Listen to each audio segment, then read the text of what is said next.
handed it off again. He got me on the fake, handed it off to Johnson, but the defense wasn't faked out. As another time, Telly Johnson's flipped upside down. And who was that again? That was Jaden Shaw on that tackle. Yeah, Jaden Shaw last year had to fight himself under the shadows of the more experienced linebackers that the Wildcats had, and he made some great plays throughout the year, but had some help. This year, he's doing it all on his own and making things happen for the Laney family.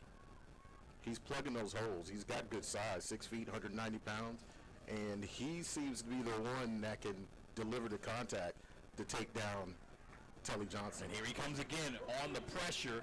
The quarterback didn't go down. He's got strong legs, but the Wildcats were all over him and backing him up more. That's a sack.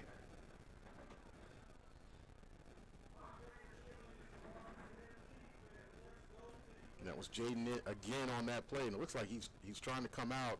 May need a breather. He's playing hard right now. He is anchoring this defense. Coming up at halftime, it'll be a great time. The Rebels band and the Pride of Augusta marching band will hit the field for the first time of the new field unveiled here. Their first opportunity to dance on the AstroTurf. I know they're excited about that. We've got a timeout on the field. That one called by Hephzibah. That's a good break, though, for the Wildcats defense, too. Let everybody get hydrated. You see Jaden Shaw's got his helmet off. He had to come get him a breather. He's made the last couple of plays. He's made the big tackles to stop this Rebels offense. Let's see what they can do when they get back out on the field. So I talked about Jaden Shaw's help last year, Chris. Of course, he had the likes of Charles Scott and Kaylon Curry as linebackers that were in the mix, along with DJ Daggett. Those guys were doing most of the damage last season, and two of those three have now moved on to play at the next level. Yeah, he took Kaylon's number. Jariah Lewis in the booth with us. Yeah, we mentioned that last week. It's really cool to see that, though. That's just, I guess, a lot of respect for Kaylon Curry that Jaden Shaw, may have admired his game and decided upon his departure, I'm going to step it up and take that number 8. Sort of like a soccer player that takes the number 9. 7, 8, 9 are usually the star players on a soccer field. So now we see that 8 being represented. And since we have the historian himself, Jariah Lewis, in the booth, we might have to dig into his brain and see if he can remember any other memorable number 8s in Wildcat history they could share with us before our broadcast comes to a close. He said during his era, it was 0 was the big number.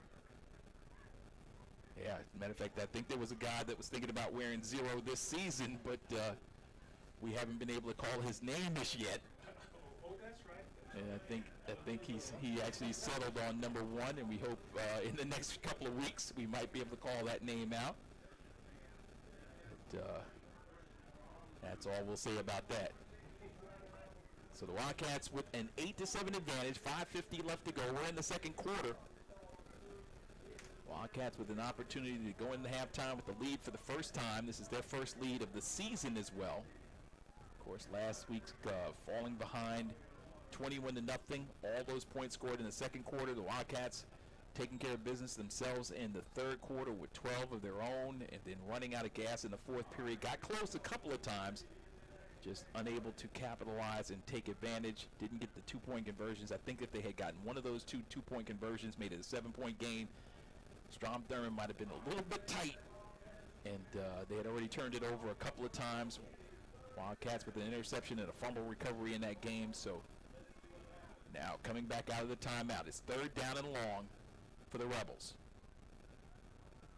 Looks like the Rebels lined up in a spread offense now. They've got 5 receivers on the line. Yeah, 3 to the right, 2 to the left, and now the quarterback drops. He looks, he's going to throw.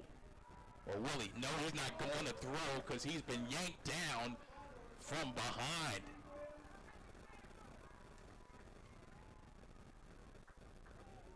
See who that made that tackle there. It looks like that was number 21, Nicholas Turman.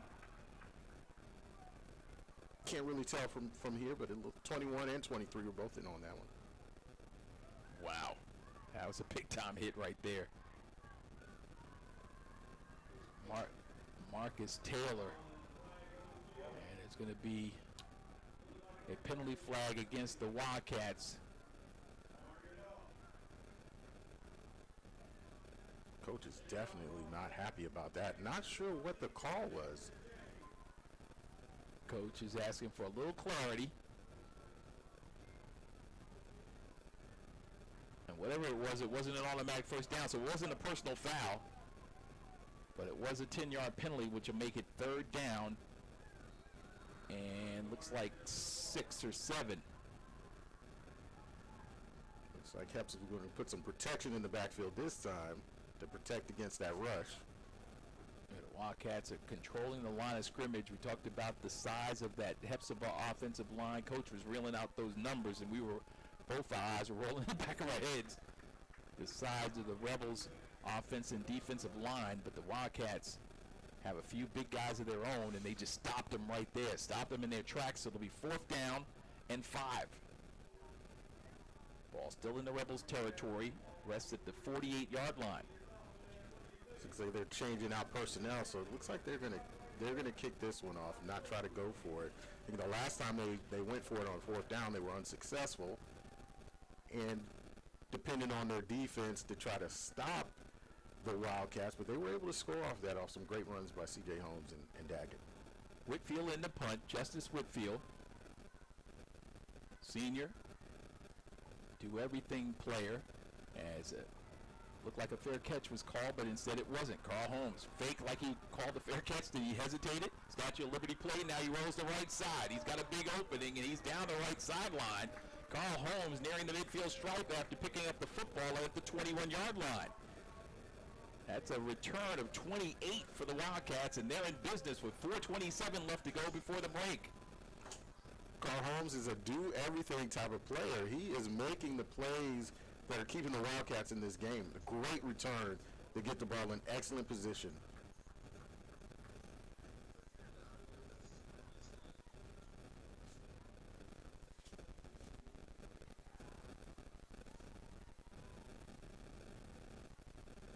From the 46-yard line, the Wildcats have it, so they back them up a few. Take 3 yards off of that distance I gave you, make it a 25-yard return.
Your offensive bag, what do you call having seen the Wildcat offense over these 4 series? Well, you got to stick with what's working. You run behind those big guys on the outside to get that line to open up a hole for you, and I would go with Daggett. Right, he's back in at quarterback. And he stopped right there, and 1 yard gain, maybe 1.5, and that's all he gets. I'll say at the 49, it's a pickup of 1. It'll be 4th down. The Wildcats, I think, will go for it. Might as well. The Rebels closed in pretty well on that one. I would have tried to get Daggett on the corners on the outside and let him use that speed. He had a great sidestep where he was able to break a tackle on that run on that last series where they scored. So let's use his athleticism and see what he can get for you. Now they've got Holmes in the backfield. He's a great personnel for this Wildcat. Yeah, he can figure it out. He's going to go left this time. He's got an opening. Holmes has close to first down yardage. The line to gain again was the 44, and they're going to mark him right there. We might need a measurement. He is down. Telly Johnson came sprinting out of that pile with the ball in his hand, trying to make the refs think he recovered a fumble, but it is a first. I don't know if it is yet. I don't think it's officially been rendered. I think the public address announcer said it was. And now they will say, yeah, it looks like they said it's a first down. If you need a car, truck, or SUV, the only place to go is Honda Cars of Aiken right now. 0 down and no car payments until November. Look at them at HondaCarsOfAiken.com. Quarterback keeps it again. That's Holmes up the gut. Takes it down to the 43-yard line. I pick up a 1 on the play. He's shut down by the Rebels defense. Reonte Bird, the freshman, in on that tackle. Got some good penetration in the line there. Got through the holes and was able to bring the runner down. So clock is moving. Coach has to get this play in quickly as the offensive coach is calling for 2 guys to the left-hand side, 2 to the right. And the quarterback take 3 steps back. Now he's going to roll. That's Daggett looking, throwing high in the air. Catch is made. I think, and they say no, incomplete. Ball rests on the turf. It looked like he came down with that catch for a second there, and that was to... I think we got a flag in the backfield as well, Chris. See what kind of, and it's against Hephzibah. So I'm not sure if that was a late hit on the quarterback. We'll find out here in a moment. The official now goes over on our side. Let's see what they get from that. That pass was to C.J. Holmes. Illegal man downfield against the Wildcats.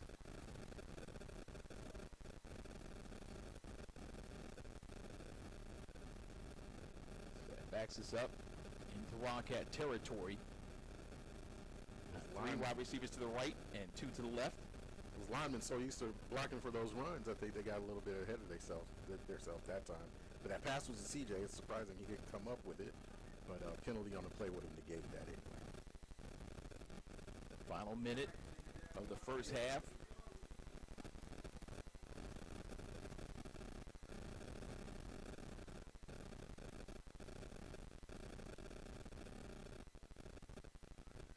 Quarterback drops, looks to throw. It's Daggett. High floater in the air. Ball deflected. There was contact downfield and no flag. The Wildcat receiver was bumped hard into the turf at the 35 with no flag. That was a little risky too, though. He was covered by 2 men. All 3 of them had a good opportunity to make a play on the ball, including the offensive player. So I think to come out of there with just the batted down ball might have been good. Great action for the Wildcats. It's a beautiful spiral by Daggett. Just a little overthrown his intended target that time. Love to see Daggett just step back and plant and throw it. He's got the ability. A little bit more belief in his opportunity to get it where he needs to go. So it'll be 3rd down and a distance. Dropping, looking, throwing. Pass is low and incomplete. Penalty on the play.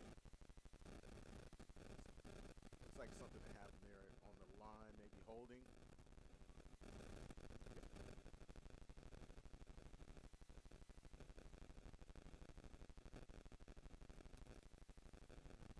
Rebels had 4 defensive linemen lined up. One of them got some good penetration, and it looked like there was a little bit of Wildcats. I tell you what, Chris, we have a huge crowd here versus standing room only. This is reminiscent of pre-pandemic situations where we've got tons of folks here. Hephzibah even brought a great contingent out. The south side. It's a great night for football, and it's a beautiful stadium. We were watching there in the pregame as the band marched in with all the pageantry. It's a great community event tonight, and looking forward to many more. Yeah, I'm looking to my left and my right. I'm serious. There might be room to shoehorn about another 150 people in the stands. And then you've got folks standing on the fence area on the Laney side, and then that entrance, man, it is packed full of folks. Said it. No one let the heat stop him here. Look, Daggett, he's going to throw. He's got a nice barrel up the field. 2 receivers out there, ball deflected on that 3rd down attempt and incomplete. Well, they have really dodged a couple of bullets here on these passes. The passes are great, but the coverage by the Rebels has been solid. They need to get a little more separation from these DBs before they try something like this. The Wildcats known for their speed and quickness, trying to stretch the field, and that's what Coach Baker is telling his quarterback. Look, you're our arm this year. You got to make sure somebody's open before you just throw it up there. They're throwing it up there like they're throwing it to Randy Moss. Just go make a play, man. Can't have that tonight right now. You need a score. It'd be great for them to score on this series right here and really kind of put some pressure on these Rebels to try to keep up. But you keep going to this well with these passes, man. It's going to bite you. Yeah, Javarius Wynn, the senior, the tallest receiver at 5'11" for the Wildcats. Now they'll drop. Daggett fakes, steps inside. He's going to run it. Daggett's got some room. Daggett, one more. Oh, he almost had one more cut, and he would have had the 1st down. But nonetheless, Russell down the field. They call a timeout. 15 seconds remaining. Finally, they call the timeout with 14.5 seconds left. That was a great run by Daggett. No one touched him. He had to try to get the touch.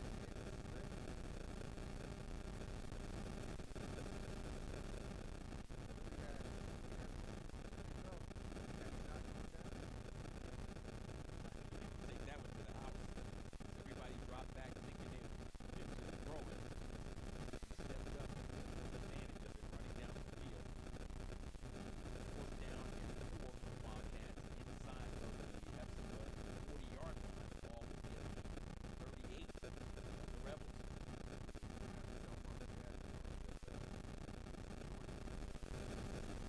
Timeout on the field. Wildcats timeout. Bring your child to the best daycare center in Augusta. Right at Beginning Child Care Center, located at 3423 Deanwood Road, Suite C. On today, 706-793-9776.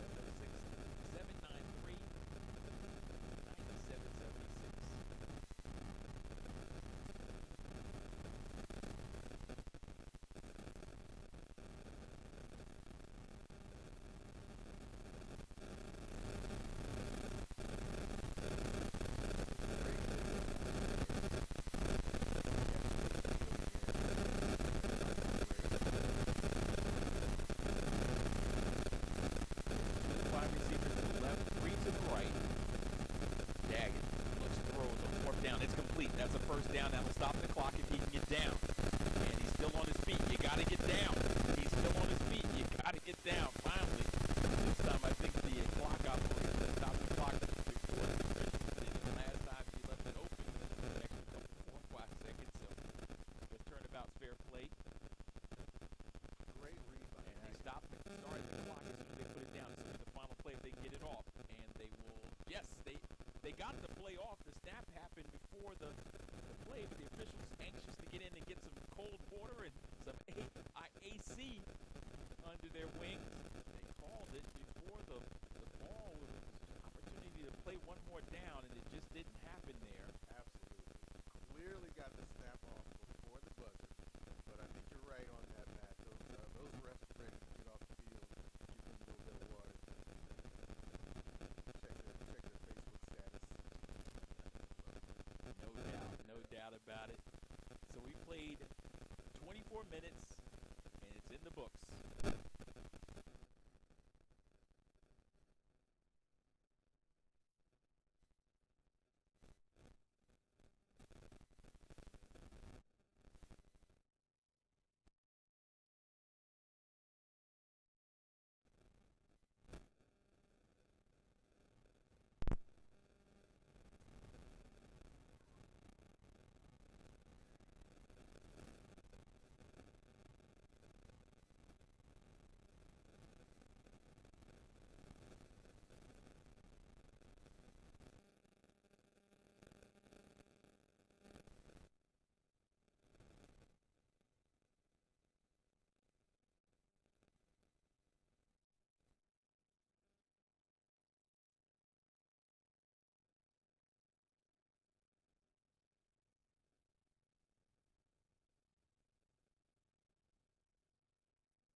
We've seen it in their quarterback, Jamar Gant, in his first start as a varsity quarterback, and then you get a chance to see it up course, and the guy that's 16 player to watch side as well, and talented, big guy, backfield Telly Johnson.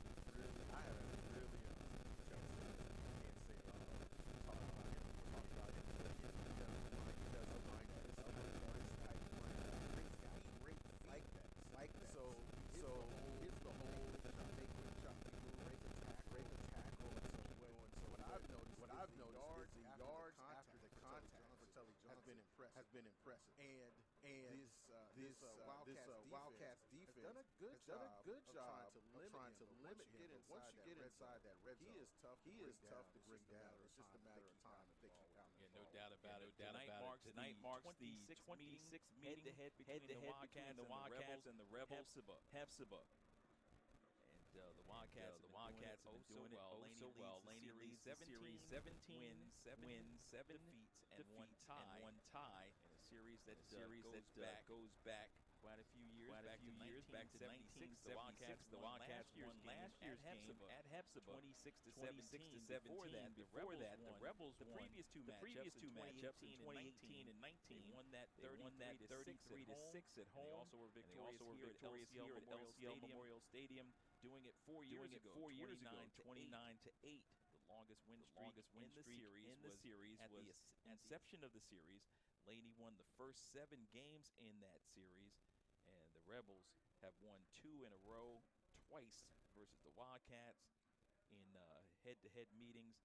For the Rebels, they average just less than 13 points a game against the Wildcats averaging better than 22 points on the board, and the Wildcats will not shut them out here tonight, but they had 3 times they've shut out the Rebels in this series.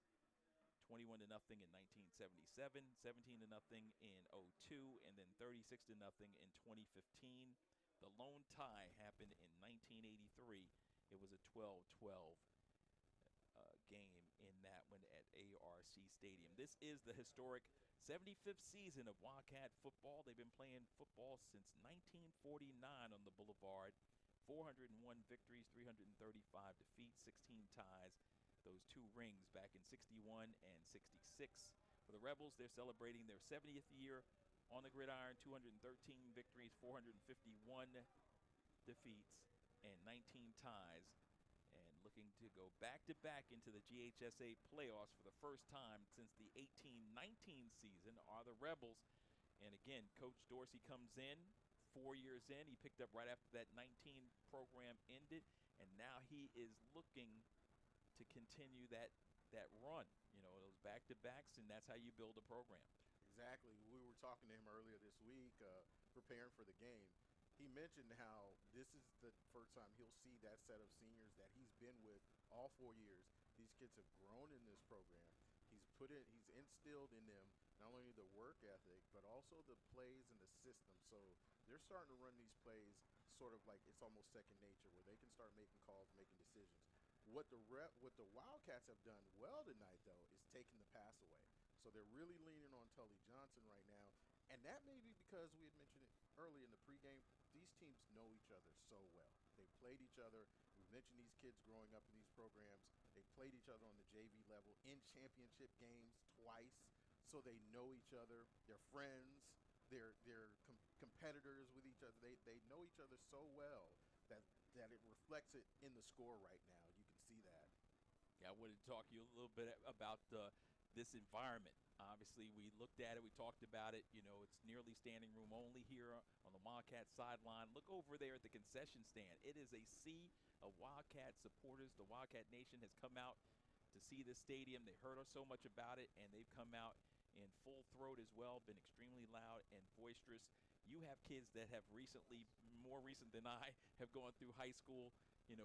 That experience, you just started school 3 weeks ago, and now you're on your first football game, and for the incoming freshmen, it's got to mean a lot.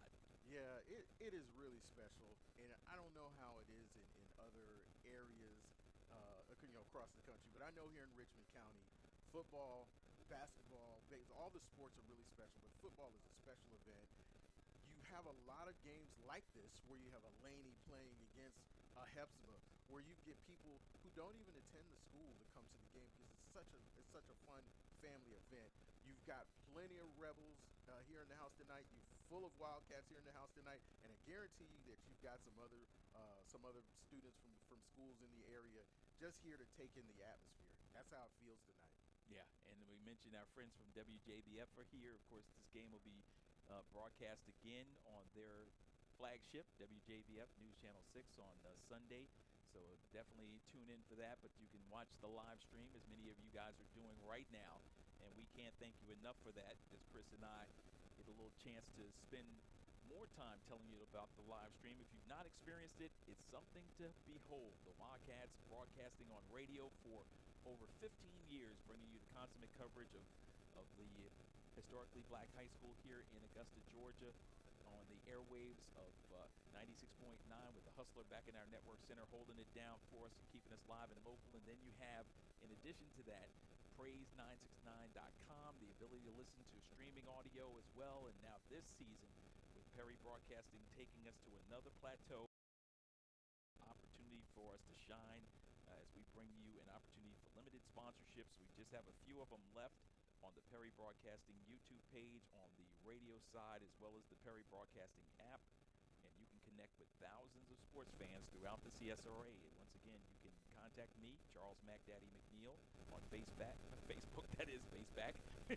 Just changed the new name, maybe Meta, you might want to call it that as well. But Charles Mac Daddy McNeil is how you find me. And on IG and Twitter, it's C McNeil Sports. And we'll get back to you on Monday during normal business hours and connect with you and get you all that you need to be a part of it. So again, the field, pristine, the teams playing at a high level, and the Laney Wildcats making their way out, beginning the stretch in the end zone as they prepare for the second half of this game. What are your keys on both sides for the Wildcats and for the Rebels to pull away a victory? So for our Wildcats, we're going to look at something that I know Coach probably got on them about in their halftime, and it was all of the penalties that they accrued during that first half. That first series was just horrible. They pretty much moved Hephzibah into the red zone just by the penalties that they gave them. So I'm going to look at that and say, hey, Coach is going to say, let's execute, let's focus, take one play at a time, don't think ahead, and get it done.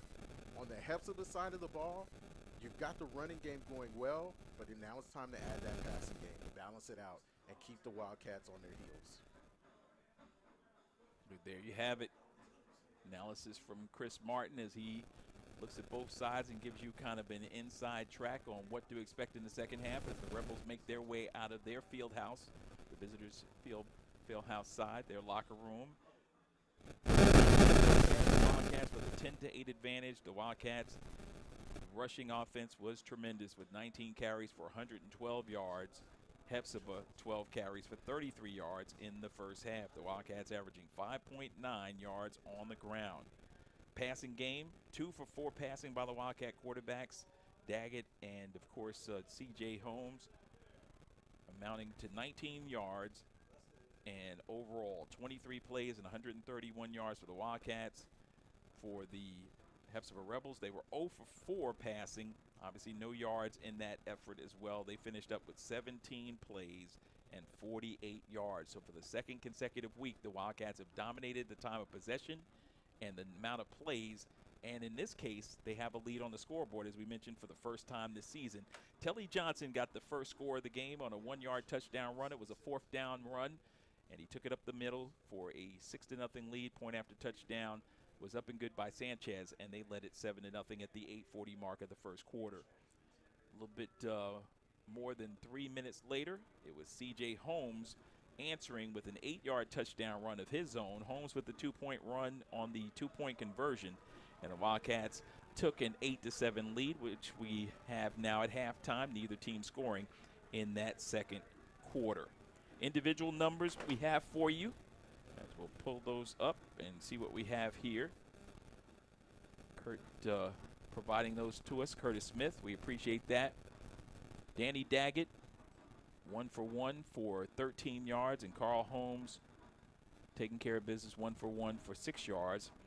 Catching the ball was Holmes for that 1 reception for 13, whereas number 3, Angus Myrick, with 1 reception for 6 yards for the lone receptions. Holmes on the ground, 12 carries for 74 yards. Daggett with 6 carries for 28 yards. And those were your leading rushers for the Wildcats. Leading tacklers, Wynn and Daggett with 2 each. Also Carter Jr. had 2, Chance Bush with 2. And Carl Holmes with 1 tackle for the Wildcats. We do not have any individual numbers for the visitors. So we're just about ready to begin the second half. Coach Ronnie Baker coming in with a 14-9 record in his 3rd season. His first year at the helm, 6-5 was the record. Last year, 8-3, 2 playoff appearances, 10th coach in Wildcat history. That's looking for win number 15 to equal Daniel Dorsey's number through 4 seasons at the helm of the Rebels. And I think the Wildcats are really going to depend on defense in this second half to try to control the momentum and keep it on their side. There was a series in that first half where Jaden Shaw made incredible defensive plays, that's penetrating, breaking up plays, breaking up the run, putting that Rebels team in a 4th down situation that really turned the game around, I think, for them. And so we're going to look for something like that. CJ, Holmes, and Daggett are doing everything they can to keep them in scoring position, but we're really going to need to see some more from that defense to really punch this win home. So happy to be back in the friendly confines of LCL Memorial Stadium. Came to life in the early portion of the 2000s and has been a outstanding home advantage for the Wildcats over the years. 5 home games will be played here this season as we bring you all of them right here on the Perry Broadcasting Network. Also want to remind you that we will have a bye week next week. So Labor Day weekend, the Wildcats will be off. They can go to the beach if they want and have a great time and then come back and be ready for a trip to Macon. We'll be on radio only for that one. That's First Presbyterian in Macon. Second time we'll face them. They play in the independent school ranks. So we'll face them in a few weeks. And then following that game, I'm headed up to Montgomery. I'll be calling Alabama State and Miles on the Black College Sports Network. So excited about that opportunity to call some SWAC football and non-conference affair. But the schedule after that is all region play starting on the 15th of September as we travel to Thompson. The Brickyard will be our location on the 15th of September. Then Butler at Butler, the old stomping grounds there. And then Washington County comes to town. We'll face our arch rivals, T.W. Josie. A bye week, then homecoming against Westside. Putnam comes in, and then we close out at Glen Hills. So a great season of football for the Wildcats, especially if they can get a victory here. The kick will go to the Wildcats. They'll be moving from left to right across your radio dial as that kick goes out of bounds. And it'll be Wildcat football unless they ask him to re-kick. Curious to see what happens. It worked to their advantage. They had the Wildcats kicked it out of bounds, and they had them re-kick. And I think that's what they're going to do here. Coaches have long memories, don't they? They do. They do. They're like, yeah, if it's good for you, it's good for me. So they're going to take advantage of that and have the Rebels re-kick that, back it up and re-kick. Definitely trying to get it in the hands of their return guy. But if I'm the Rebels, I'm going to kick away from Holmes. So Sanchez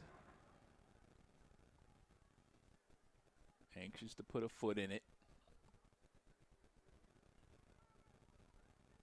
Goes back to his 30, takes a couple of steps over. Has 5 guys on his right, 5 on his left. Whistle blows the game ready for play in the second half. As he kicks this one on the end line, and it's picked up there by Holmes. Here he comes to the near sideline. He was all the way on the far sideline. Now he angles across, breaks a tackle, gets across the 40, and he's pulled down at about the 41-yard line. The Wildcats with a 15-yard return. by Carl Holmes, and they're in business. Great kick.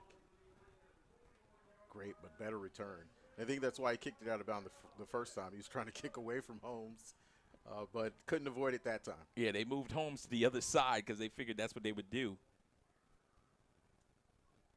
Again, that experience of Ronnie Baker, Columbus native, cut his teeth in coaching in the middle part of the state, Milledgeville, and also coming this way, getting his first opportunity. He also coached at his alma mater in Columbus as they go the right side this time and pick up of 1, maybe 2 on the play. And that's Holmes. That was still Holmes, that's correct. Justin Allen for the Rebels, the senior, was in on that stop. So Holmes, the diminutive quarterback, gets the start as he did at the beginning of the game. Scored the lone touchdown for the Wildcats, and actually has scored both touchdowns, all 3 touchdowns scored by the Wildcats this season. Last year he had 15 scores for the Wildcats, 7 receiving and 8 rushing, as he rushes this time forward for a pickup of 5. Set up a 3rd down and about 4. Holmes has been the workhorse tonight. He is going to be sore in the morning, to tell you. He's touched the ball on, I'm going to guess, 90% of the Wildcats plays. He's been the one advancing the ball or involved in that offense. Yeah, 13 out of 19 plays he's been responsible for is now he has it again up the middle. He's got first down yardage as he crosses the midfield stripe. The line of gain was the midfield stripe, and that's another Wildcat first down. If you need a car, truck, or SUV, the only place to go is Honda Cars of Aiken, where right now, 0 down, no car payments till November. You can see them now at Honda Cars of Aiken. And the Rebels' Daniel Hargrove was in on that stop. Coach had some very, very complimentary words on Daniel's work ethic earlier this week when we talked to him. He's very, very pleased with the progress that Daniel's made.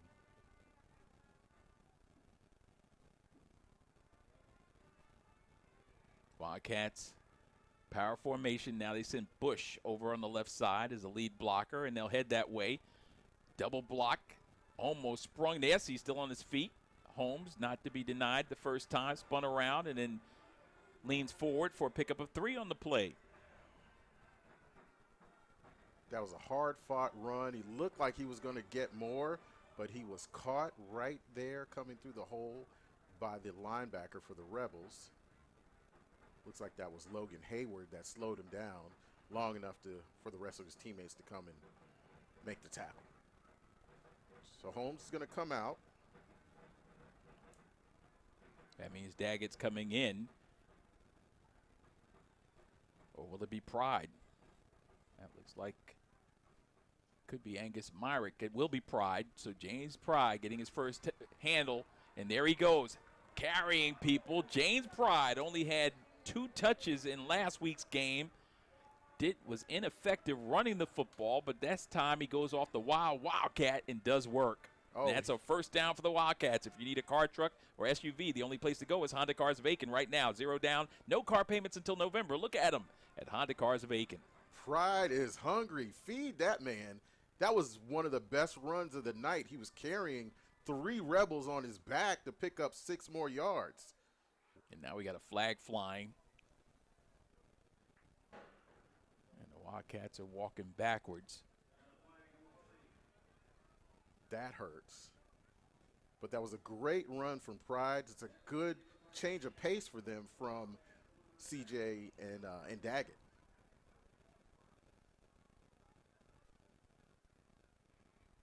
Now the quarterback will keep. It will be Daggett. It was 1st and 15 for the Wildcats. He picked up a couple, and a very excitable Rebel comes in after making the stop. It's like Marcus Cone was in on that stop again for the Rebels. He looks to be a little gassed. The refs had to help him get up off the turf.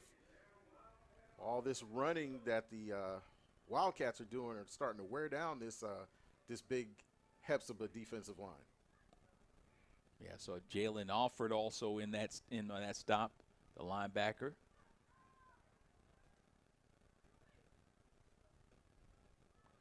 .735, quick moving start to the third period. Wildcats on the ground, the opening possession, trying to chop down and add to their lead as it's Daggett. Bumps off the tackler and gets dropped as he gets it near the original line of scrimmage, where it'll be third down and about 12 and a half. We had the senior, Lamar Daniels, in on that stop for the Rebels. Got to get inside the 21 for a first down for the Wildcats.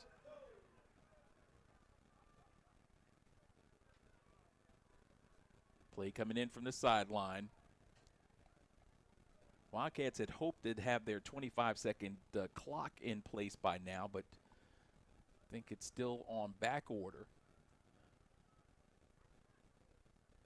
3 wide receivers to the left and 1 to the right. 1 back in the formation alongside Daggett, who drops and throws. Ball deflected. It was a bubble screen intended for Holmes, and it was read beautifully by the Rebels. That was Justice Whitfield that got into that passing lane, tipped that ball up into the air, and broke up the timing on that pass. Yeah, Wildcats were fortunate he didn't take that one to the house. He's upset with himself for not catching that one. You can see his teammates trying to console him a little bit. He thought he had 6. He thought he had a pick 6. So 6:34, clock is stopped. 4th down for the Wildcats. They're going for it. Ball rests at the 32-yard line of Hephzibah. The line to gain is just inside the 21. So it'll be 4th down and 12. It's a risky call here, but let's see if they can pick it up. There's a high throw down the left sideline. It's up for grabs. Oh, the receiver didn't make the adjustment. It was a beautiful throw. Back shoulder throw, and he timed it. Incomplete. Great throw. You're right. The receiver misread that. Threw it back shoulder, so he should have broke off his route a little earlier. Let the DBs go past him, and he comes back to the ball. Unfortunately, he wasn't able to keep his hands on it.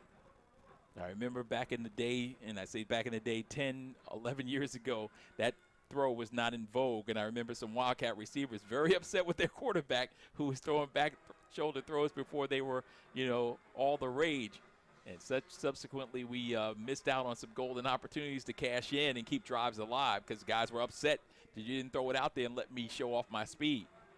Well, you're right. But, nowadays with these DBs, the coverage has been really good, especially in this game tonight.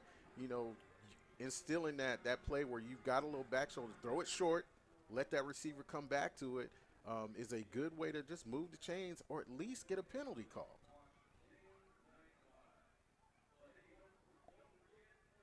So 6:29 left to play in the third period. Change of possession. Both teams on their respective sidelines getting instructions from their coaching staffs. Non-region game is what we have. The Hephzibah Rebels coming off a 35-14 victory over Westside at home last weekend, and the Laney WildCats at home for the first time in the 23 season, coming off a 21-12 loss to Strom Thurmond and another group of Rebels looking to upend this group in their first possession. Deep drive, but unable to capitalize on points on that one. So here comes Hephzibah with their first possession. And it's Gant, the quarterback. No, it's actually Telly Johnson, who runs over his own teammate, and he's in the Laney Wildcat territory, and he's gone. Down the right sideline, you're not going to catch him. Telly Johnson is headed to the house, and Telly Johnson just ran it 67 yards for a score. 67 yards. You can hear the Rebel fans in the stands going crazy. That was an incredible run. You're right, Mac. He ran over one of his own players to get there. He just kept going. It didn't matter who touched him. He bounced off of him, cut his feet, and made a sprint for that end zone. Great run by Telly Johnson. Wow. We talked about Jerome Bettis. I don't think Bettis' feet moved that fast in his day.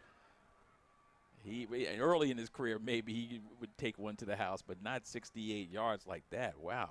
Extra point kick by Sanchez is up, and the kick is no good. So a critical miss there. A 5-point game is what we have. Wildcats with a score without the PAT. will take the lead as they trail for the second time in this one by a score of 13-8. Officially a 68-yard run by Telly Johnson. Bounced it on the right side for those of you listening on the radio. Bounced it on the right side. Got 5-10, felt like he had an opportunity to go for more, and literally ran over his blocking wide receiver out there 10 or 15 yards downfield, and he was gone. And you can see Coach on the sidelines pretty upset about that previous play. He's talking to some of his linemen about what missed assignment happened, because once Telly broke through the line, that pretty much was it. Like you mentioned, Mac, he ran over his own guy, and then after that, it was just DBs trying to catch him, running in his trail of dust. He was gone. So again, Toledo, if they're able to get him signed or committed at least, they've got a good one. Just offered him. I'm sure they're tuned in on the Perry Broadcasting YouTube page. Welcome to our friends from Toledo. And what I like about him as I'm watching him run is, like you said, when he hits the hole quickly, gets out of it, but he doesn't look to make contact. He will make contact, but he looks for the open space, and he just tries to get there as fast as he can. One bounce and picked up by Carl Holmes. Here he comes toward the middle. Holmes out across the 30 to the 35, and he's bumped down at about the 37-yard line, and that's where the Wildcats will have their second possession here in the second half as they trail 13-8 with 6:10 left to play in the third period. And here in this third period, it's going to be the Holmes and Daggett show. So they've got to answer that score from the Rebels, and let's see what Coach has in store for the offense now.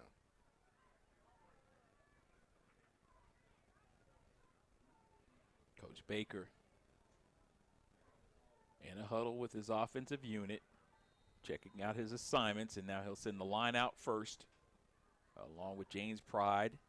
Joining them is number 7, Twan Brown, the receiver, the tallest receiver at 6'1", 175. He goes out on the left-hand side. Also in the lineup is Keenan Burns, seeing his first action. He's in the backfield. He'll be the blocking back.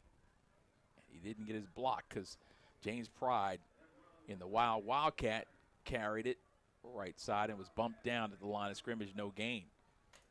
Another stop there by Daniel Hargrove. I know Coach Dorsey's going to be proud of that. Just went on and on about the progress from Hargrove. Very proud of him. Yeah, guy that blew that one up was Marcus Cone as well, number 71 in the Rebels uniform.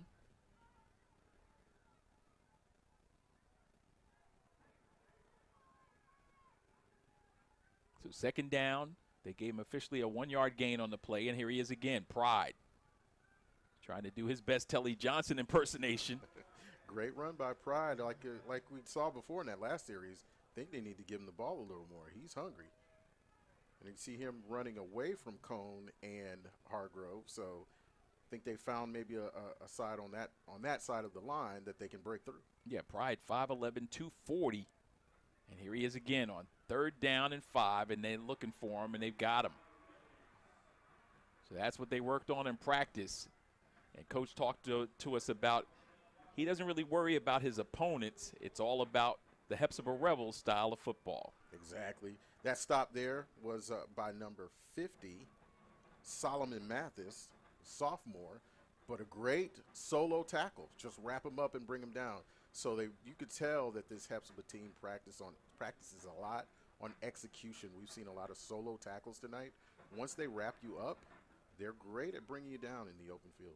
This time it'll be Shamir Sturgis in to punt it away. Carl Holmes had a really good punt earlier in the contest, but Sturgis gets his first opportunity, the junior, and heavy pressure on him, and he gets an end-over-end kick. It's a short one, as it will go nearly out of bounds, picked up there at the 47-yard line, and that's where Hephzibah will have it near midfield.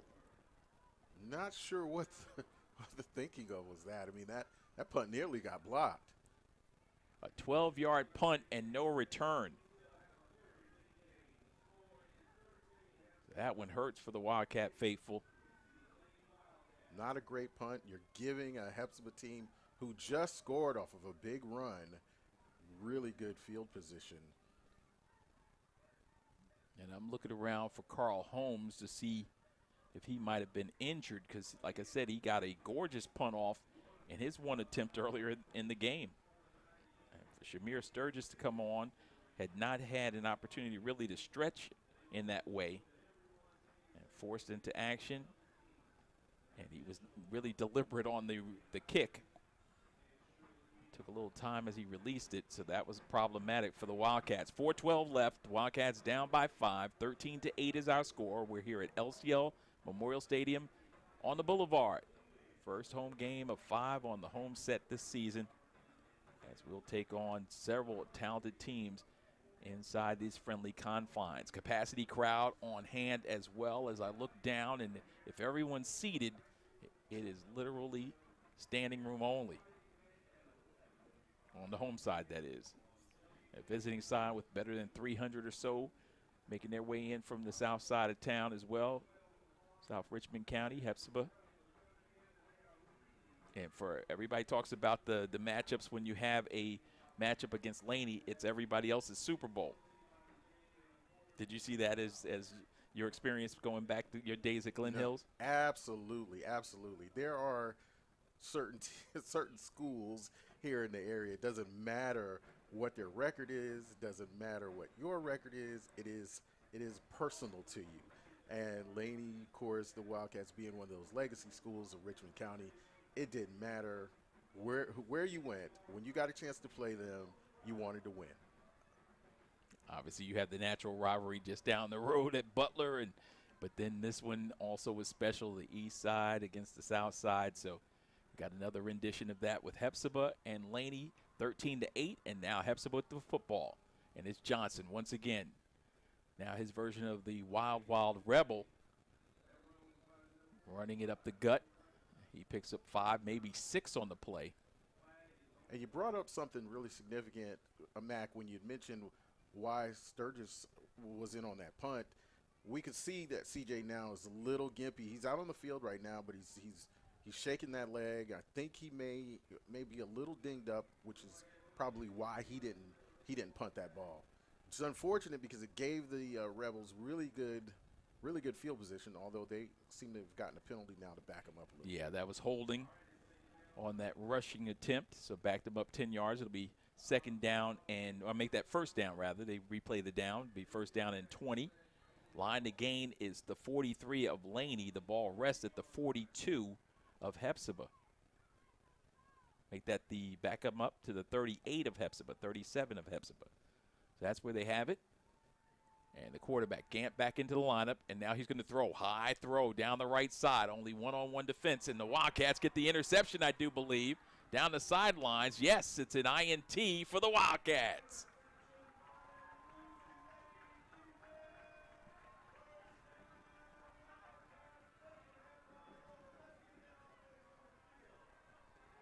Angus Myrick making the play for the Wildcats. Incredible. It was him and the receiver on an island, and someone had to come up with the ball. Quarterback got his arm underneath it, got his legs in it, made a great throw, which was a little long, which gave Angus time to make the adjustment and get up under the ball. Yeah, that pass was intended for their star receiver, Deontay Singleton. Man-on-man coverage, and Angus Myrick, who has proven to be a shutdown corner. He and Joseph Thomas did stellar work in that second half against Strom Thurmond, who had a 6'4" and a 6'2" wide receiver, one going to the University of Tennessee and the other one being looked at by 3 different schools, including South Carolina State. Exactly. And, you know, Coach Dorsey loves Singleton. He is their go-to receiver. They designed that play to put him one-on-one with the DB, and Myrick won. Quarterback keeper, right side, and it is downed in the backfield as they're going after the legs of C.J. Holmes, and I think he has to come out again. Yeah, C.J.'s definitely got a little step slower in this second half. He's dinged up. They have put a heavy workload on him. We know what he was going to have to do in the beginning of the game is run this Wildcat and make the right decisions, but they have just gone to him continuously throughout this game, and he's just worn down.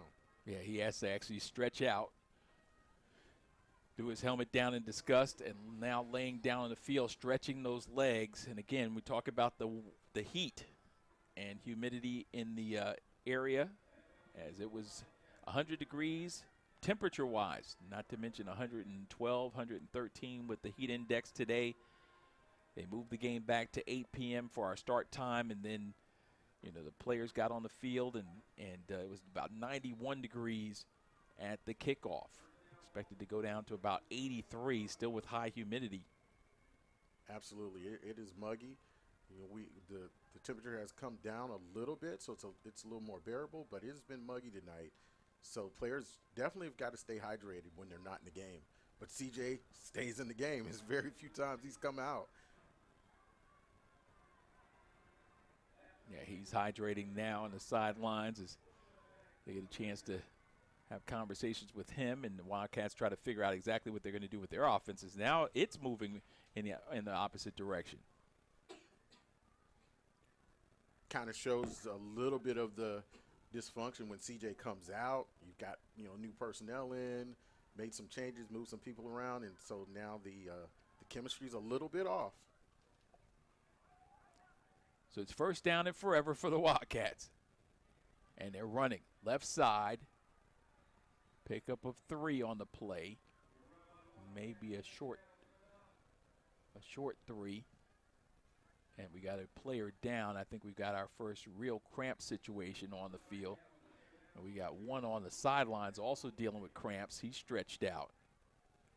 So the heat's starting to pay a toll on the Wildcats. And when you look at their sideline with the increased numbers, Coach very proud this season, Coach Ronnie Baker, to tell us that he had 60 players come out for varsity and JV this year, biggest number that they've had in his short time with the Wildcats and largest number we've had in quite some time. And you look over at Hephzibah, a 3A program, and their numbers, while they've got 5 or 6 guys over here on the right-hand side, the offensive linemen resting, you look over the rest of the players, it may be, you know, another 22 or so. There's not a big number of players as we look at their roster compared to Laney's roster. So just speaks volumes of what's been going on in both teams' programs. Yeah, that looks like that's number 25, Demarion Johnson, who cramped up on the field. He's on his feet walking off under his own power, so that's a good sign. But you can see there are a few players on the sidelines now just stretching, trying to keep those cramps away and finish out this game. 2:53 left in the third period. Wildcats trailing 13-8 alongside Chris Martin. I'm Charles McNeil. Wildcats on a second down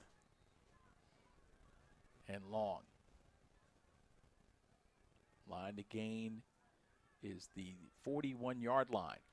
Quarterback looks to throw. He's going to throw it high. He's got a man wide open out there. He makes the catch. Slices between the defenders. He's into Laney territory, into make that Rebel territory. And what a huge play it is. Way back, backed up. And from the 18-yard line, that's 32 plus, where are we looking? Looking like 17, 16 more. So that's a pickup of 48 yards on the play by the Wildcats. 48 yards by Tyquavius Kemp, the 5'6" sophomore. Got deep behind the secondary, and the quarterback just let it fly. Nice play there by the Wildcat young quarterback. And now we got a flag on the play, as we've seen it before, as that quarterback was Danny Daggett. This has been so frustrating tonight for the Wildcats. You make a great play, and then the very next play you run, you draw a penalty. Yeah, that one was a false start by the offensive line of the Wildcats. Illegal motion. Now Daggett on the keeper. He's got an opening. Daggett wasn't as deliberate as he could have been once he tiptoed through the tulips there. Tried to bounce it out and got pulled down, but not before he got back near to the original line of scrimmage. So it'll be second down and 11. Pick up a 4. That was Lamar Daniels on the stop, number 19 for the Rebels. DB and a backup wide receiver for Coach Dorsey. So 1:45 left. We're in the third period. The Wildcats got something working. Backed up in their own territory after self-infliction. Have come out and made some plays, one in particular to Kemp, and now They work it wide, and nothing happening out there. They tried to angle it out on the left side. I think that was Holmes back in the lineup. CJ in the backfield got it from Daggett. Yes, it was CJ Holmes. Couldn't put on the burners, as he may have gotten a half a yard on that one. It'll be 3rd and 10. We're in 4-down territory for the Wildcats.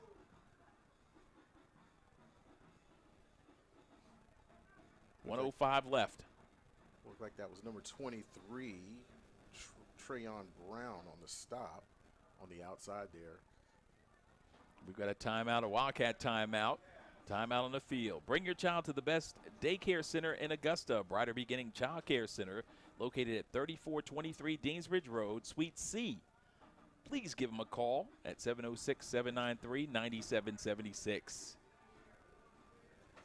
See several players out there on the field. It's a good timeout for both teams, but several players out there just taking a knee. I think the coaches understand, you know, it's muggy. The guys are powering through it. They're staying hydrated, but it's just one of those games where you got to just tough it out.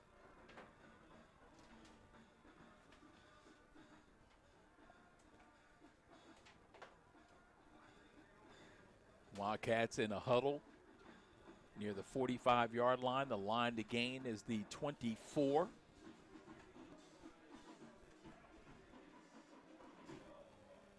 It's been a tough defensive battle. You know, there's been those big plays. You know, Hephzibah got that score from Telly Johnson off that big run, but everything else has been, you know, chips, you know, chip runs, hard hits, penalties, things like that. But that's how both teams really have had a really tough night. The defensive personnel on both sides have played well tonight. So 1 minute remaining in the third period. 13-8 is our score. All the players on the offensive side and most of the players on the defensive side have taken a knee. So I think they've made this an official water break, give them an extended period of time to cool off on this hot evening. As a matter of fact, I look over at the score on the opposite side, the clock operator, and she's fanning herself. I think they don't have the AC blowing over in their booth. LCL Memorial climate controlled for the broadcast teams, as our friends at WJBF have taken over our regular booth. We're being hospitable hosts, allowing them to get in there and enjoy the fruits of our labor. Big shout out to the hustler back in our network center, the entire Perry family who's worked hard to bring you the live stream as well as the radio broadcast that you've come to expect here. And Wildcats will be off next week, but they'll be returning to action in 2 weeks at First Presbyterian Day School in Macon. That'll be radio only. Of course, we'll have the streaming radio as well on your praise969.com. So 3rd down and 11. Holmes in the backfield. Bush on the left side. Daggett it back there with them. And Daggett with the snap call, and he carries it left side. And he picks up 3, but that's about it. It'll be 4th and long for the Wildcats. Gang tackled out there by the Rebels.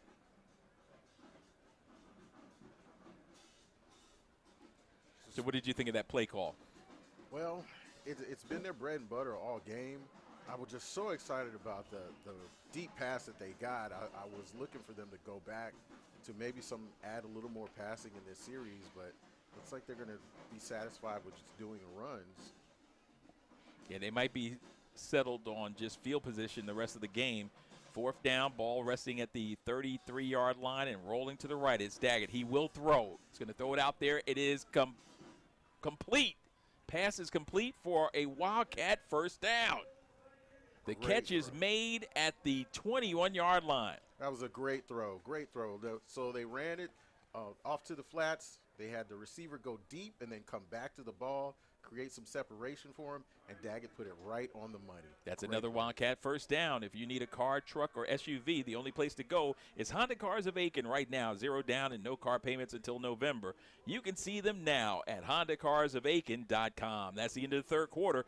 36 minutes in the books, 12 more to play. The Wildcats trailing Hephzibah by a score of 13-8 on your Perry Broadcasting Sports Network.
The Wildcats. So happy to have you guys with us, and the Wildcats would like to thank our community sponsor, W.H. Mays Mortuary, where providing quality funeral service is paramount.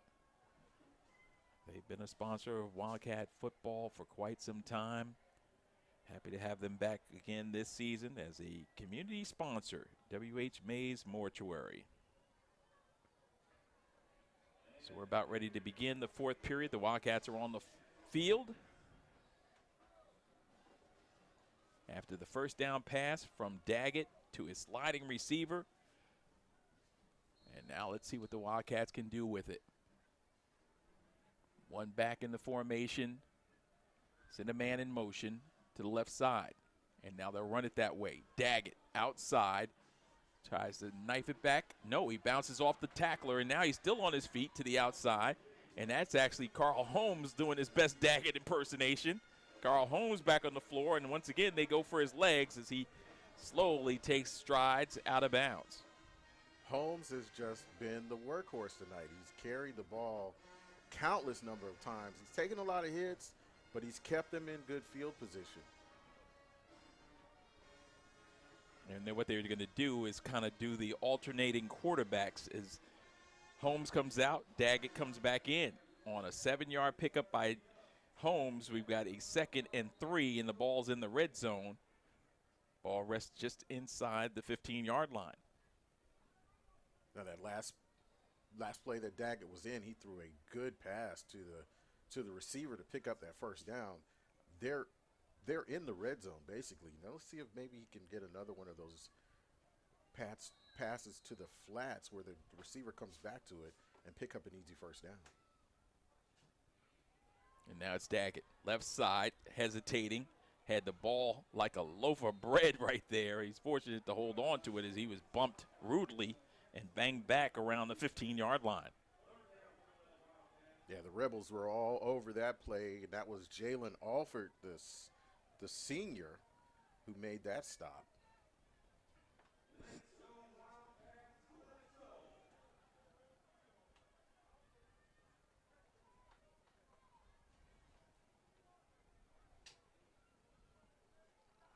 Third down and 4. Ball at just inside the 20. Got to get to the 16. Left side. It's Holmes. Stood up and dropped after a 1-yard pickup. It'll be 4th down for the Wildcats. I just feel like the Wildcats have just gotten too predictable inside the red zone. These teams know each other. They've played each other all through JV. They know the personnel. They know what they're good at. So it's time to mix things up.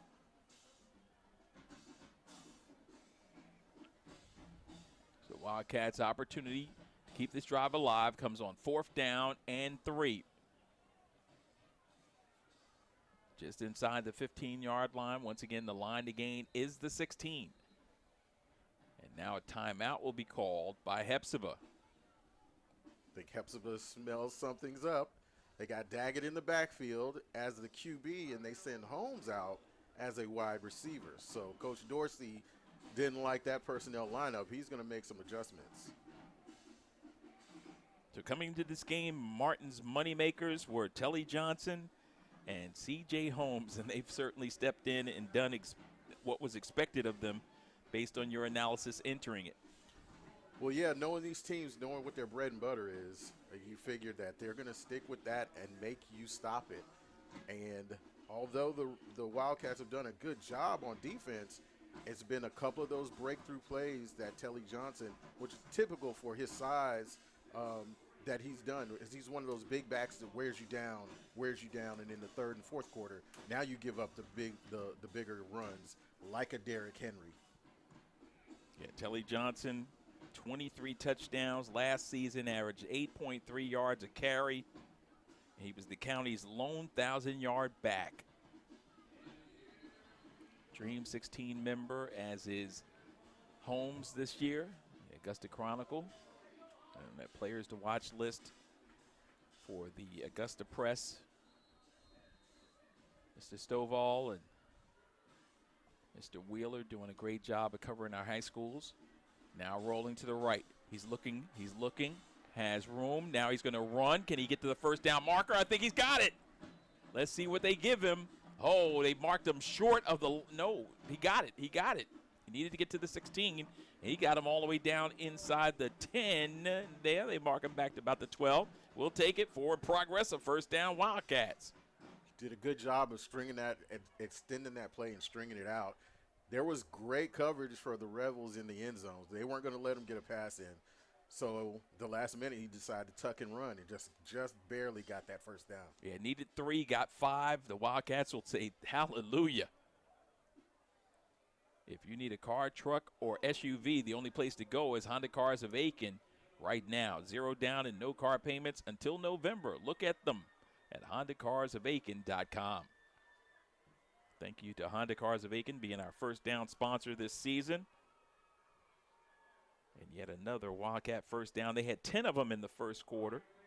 Make that first 24 minutes of action. We're in the 4th period now. 10:25 left, just underway in the 4th.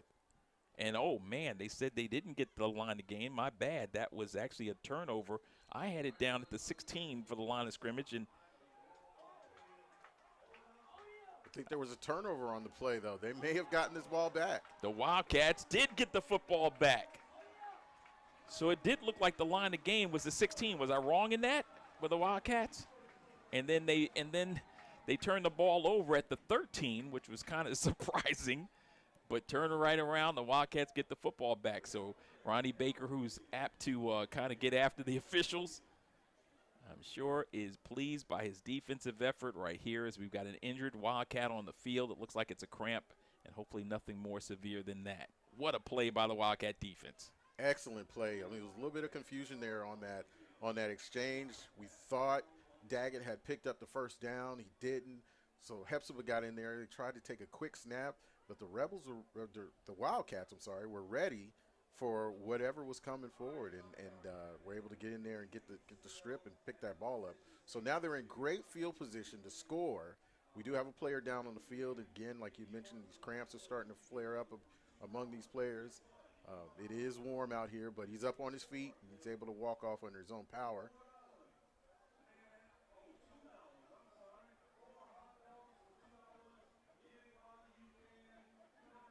So the concession stands are going half price. 4 hot dogs for $2. If Jackie M's and Sons hadn't taken care of us so well, we'd be heading over to the concession stand. Injured player coming off for the Wildcats is number 8, as Jaden Shaw. He's had a tremendous game. Walking Ginger as he comes over. And I don't know if this work or not, but like in back in the days, in those playing days when we'd cramp up, you know, you'd hear things about drinking pickle juice or eating a bunch of bananas or just staying hydrated. But there's really not much you can do when it's just muggy outside. You've got to really spend the day drinking water just to stay hydrated with something like this. I mean, the weather is bearable, but you do feel that humidity out here. You know, this is Georgia, so you do feel that humidity, and these players are cramping up. All right, so it's a Wildcat first down off the turnover by Hephzibah. Their second turnover of the game. The Wildcats forced 2 turnovers against Strom Thurmond last week, and now they have an opportunity to further that drive that they had to begin the quarter. There we go, left side. There's an opening, and he's flipped upside down. I think that's James Pride, the ball carrier, the sophomore, flipped upside down, but not before he gets the ball inside the 5 and down around the 4-yard line. They did a great job of running behind the big tight end, Anthony Wilson, 6'2", 250. He just moves people out of the way. There's Pride on his feet with the help from his offensive line. He's headed toward pay dirt. He's in there, and the Wildcats take the lead as he scores, and the Wildcats lead it 14-13. Great drive by Pride to get leverage and to dig it out and to get a little help from a teammate to just drag him into the end zone. They were not going to be denied on that play. We have a consultation going on between the referee and his officials. That was the proverbial Bush push that we just saw there. Reggie Bush, back in his days at Southern Cal. Got some assistance in getting in the end zone on numerous occasions. And a penalty against the Wildcats will negate the touchdown. Coach is furious. It's been penalties all night. They're just shooting themselves in the foot. Great effort by Pride to get into the end zone, and everything is for naught because of the penalty. Coach has to stay in the coach's box, which is the 25-yard line. His assistant's pulling him back, and now they'll run it. Left side, there's an opening. Leaning forward, DJ Daggett. On a second down play, he got back the lost yardage and got it all the way down where it'll be 3rd down and short inside the 5-yard line.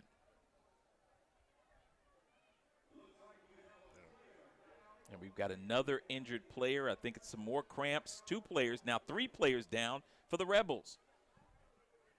And for the Rebels, this is a significant one here. This is Singleton, their best receiver. He's cramping up, and he's pounding on the turf. You know, it's one of those tight cramps, one of those ones that catch you in the middle of the night when you're sleeping, make you call out your mama's name.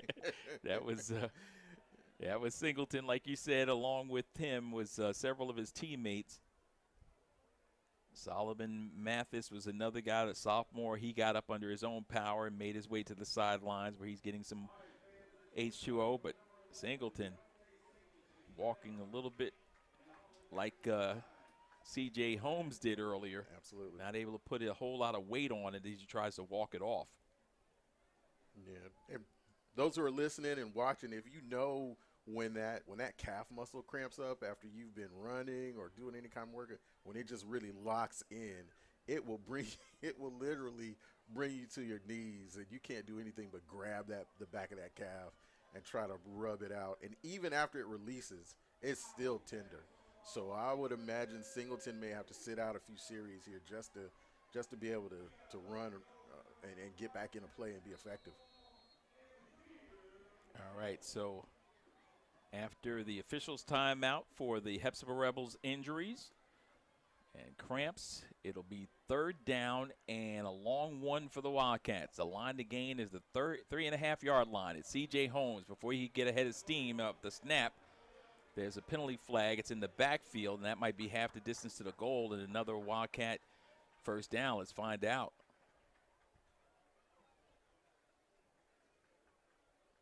Like a illegal motion.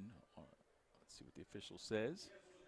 Yeah, several Wildcats players are clapping, so that's definitely going to be against the Yeah, Rebels. we didn't get the actual motion from the official letting us know what it is, but they did move half the distance to the goal, so it's a Wildcat first down. I'll give you the sponsor note after this run up the middle, and he's stuffed.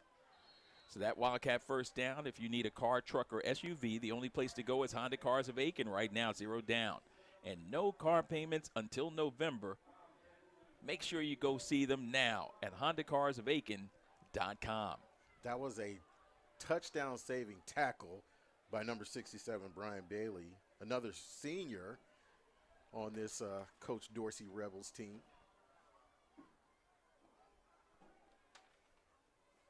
Direct snap to the quarterback who takes it in the left side. Carl Holmes is in for the go-ahead touchdown.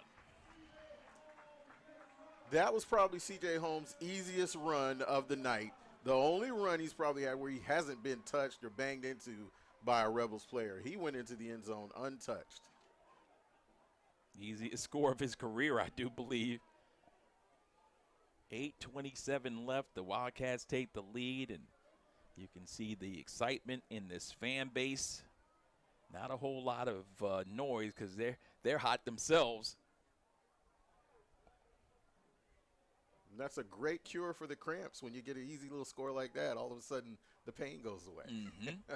Take my pain away. You're right. That young man's been banged up all night, and he finally got an easy run. Gets the high snap, and now he's going to go for the two-point conversion. And like you said, he's got an additional pep in his step. Carl Holmes in for the two-point conversion, and the Wildcats extend their lead.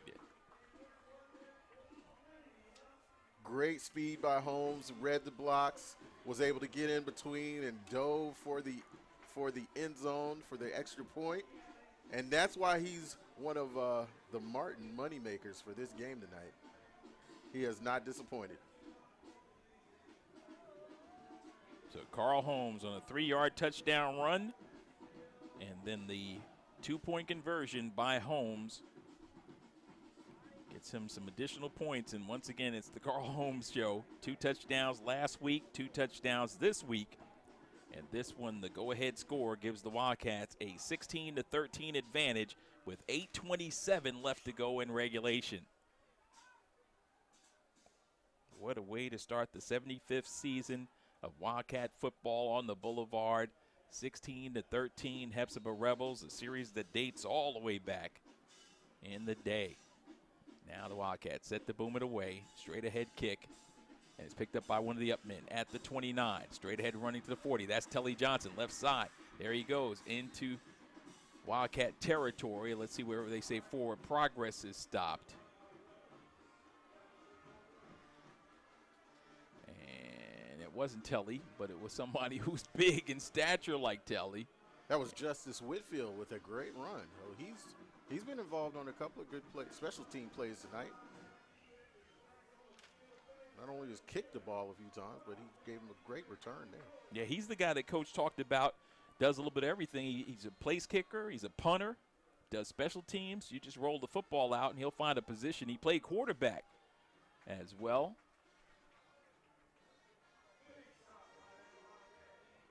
Young man, offensive tackle, 290 pounds, and selfless. So a short gain on first down sets up a 2nd down and 9 for the Rebels of Hephzibah, who trail by 3, 16-13. Clock inside of 8 minutes to play. There's their bread and butter, Tully Johnson in the backfield, getting a little direction from the quarterback, Jamar Gant. And they'll go up the middle, and there's the Wildcat defense standing him up and putting him down. Great stop by the Wildcats. A little bit of trash talking going on there, and that is our guy, Jaden Shaw, who made some great plays in the first half. Jaden Shaw, as Marlon would call him, a member of the law firm. He was definitely the one that turned the momentum in the first half with those great plays where he penetrated in the line and broke up plays. He did that just now against their all-star running back, Telly Johnson. Coach Jelly jumping up and down on the sidelines. Laney coming with pressure. Quarterback drops. He looks and throws, and that will be incomplete, thrown shy of the intended target. The line to gain is the 39-yard line of Laney.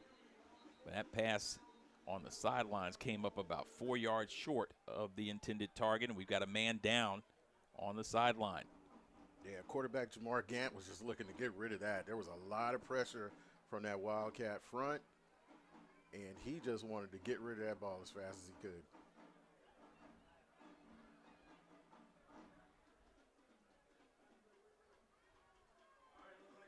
Nicholas Turman getting some love from the sidelines as he delivered a hit on the far sideline, keeping his head in the game, and the Wildcat players keeping a close look at the player on the sideline that needs assistance.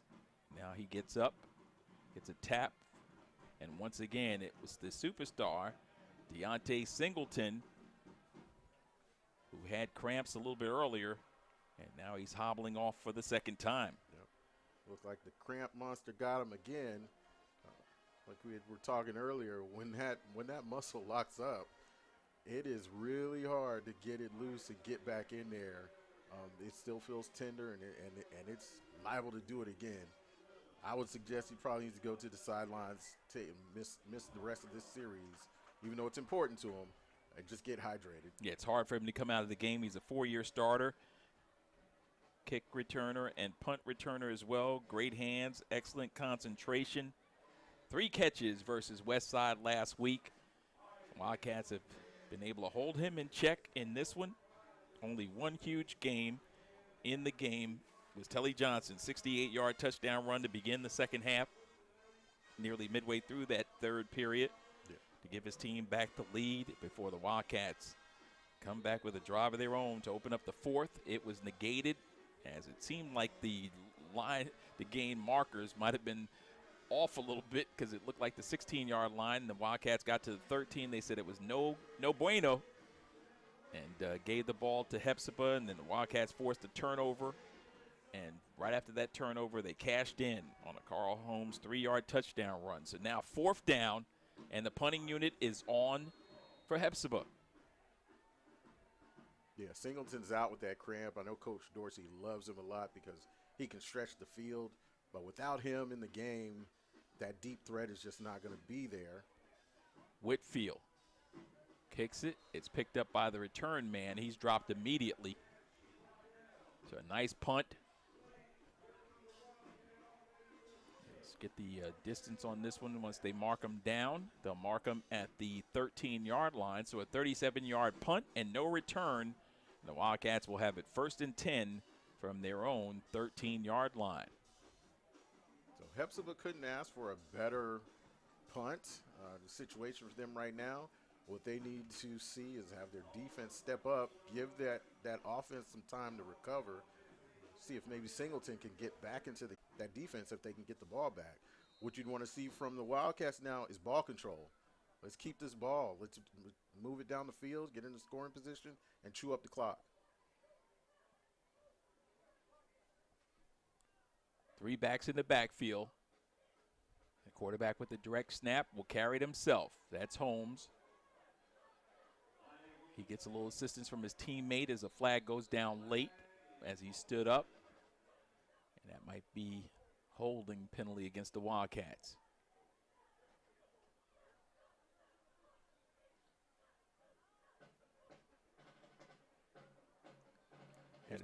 If that is holding, you kind of can understand because Holmes is such a shifty runner, and it's hard for those linemen to know which direction he's going in. Next thing you know, this guy's running up your back, and it's almost second nature to just grab who's in front of you and just hold on to him. It's sort of tough blocking. You like that kind of athleticism, but it is hard for the lineman to make that adjustment because of his speed. Yeah, tough set of circumstances for the Wildcats. They wanted to get out of the shadow of their own end zone, but instead that's where they stand at the 8. And they'll run left side. Now they'll bounce it back to the right. If he can get by this guy, he'll get the edge. He does. He's nearing the first down margin. He has it and then pushed. They didn't blow the whistle, so he should have kept going. But nonetheless, they finally blow the whistle, but not before a huge gain for the Wildcats from their own 8-yard line. They'll carry the football out across the 35 and mark him down at the,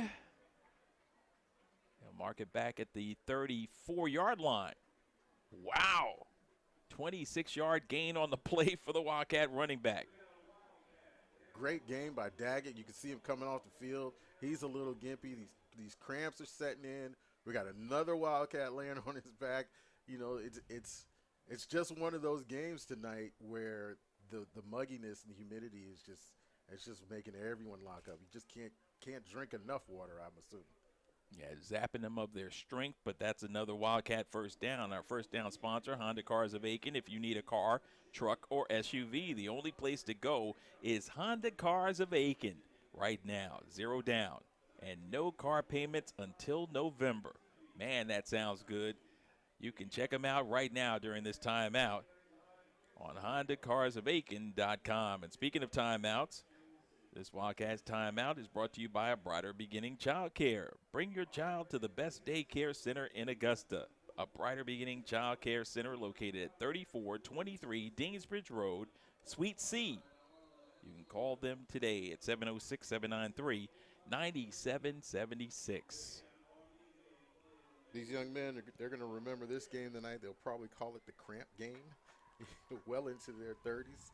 They'll see each other out in the streets and then remember that night. Yeah, somebody will start dragging their leg behind them.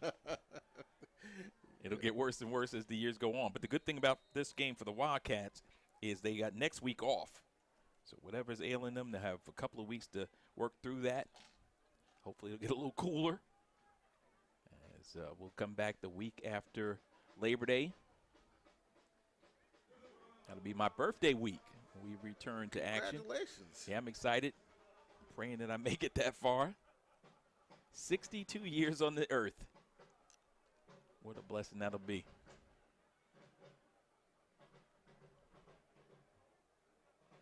Inside of 6 minutes left.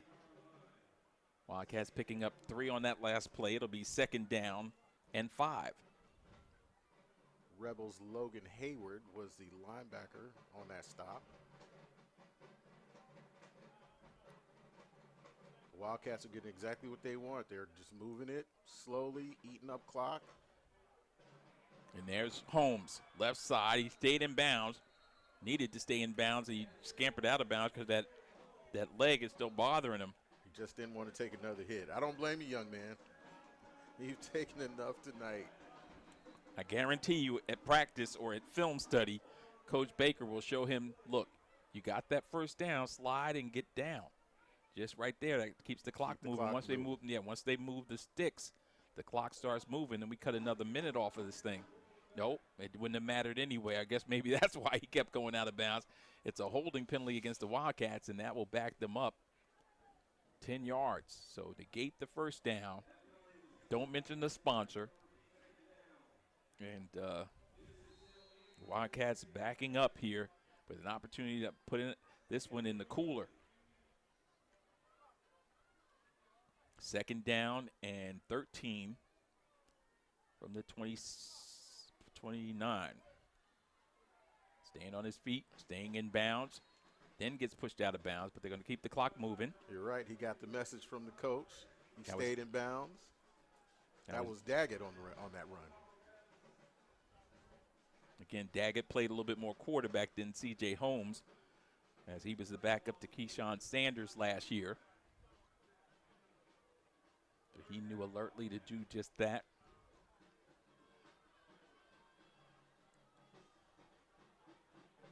So Daggett remains on at QB, barking out the signals as he looks over to the sidelines, taps his helmet, and now they're telling quickly the band not to play. And now flag goes flying as the Hephzibah Rebel Band just got his team, I believe, got them a penalty. Let's find out. No, it's against Laney. But they moved it toward Hephzibah.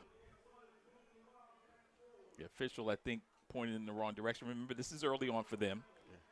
But the referee pointed an unsportsmanlike conduct deal against the Wildcats, but in reality he meant against Hephzibah because of the band playing while we were on offense.